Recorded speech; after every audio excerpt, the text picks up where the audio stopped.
In today's video, I'm going to teach you how to move a conversation in Slack.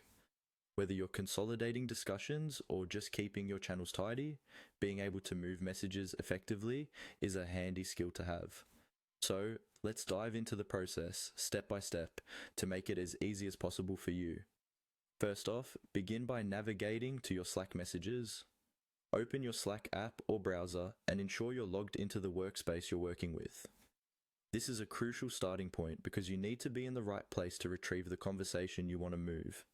So, locate the message or conversation thread that you want to move.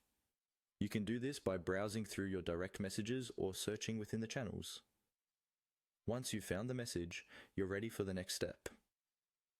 Now, look for the three dots icon, often referred to as the More Actions button. This is where you'll find additional options for handling the message. Click on these three dots to open a menu with several choices. From this menu, you'll need to select Forward. This option allows you to move your selected message to a different channel, and it's the key function we're using today. Once you've clicked Forward, you'll be prompted to choose a channel. This step is crucial because the channel you select will be where the conversation continues. Take your time to select the appropriate channel where this conversation fits best.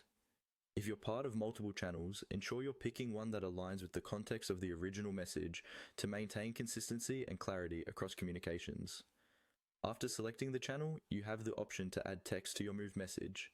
This is where you can provide context or additional information that might be necessary for the recipients in the new channel.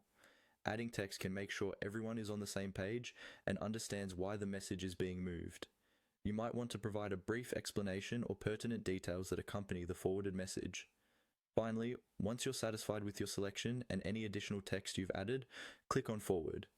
This will complete the process and your message will be sent to the chosen channel. Make sure to review the forwarded conversation in its new location to ensure everything is correct and has been sent as intended. By following these steps, you can efficiently move conversations within Slack, keeping your workspace organized and your team communications clear. Practice these steps a few times, and you'll find moving messages becomes second nature. Thanks for watching, and happy slacking.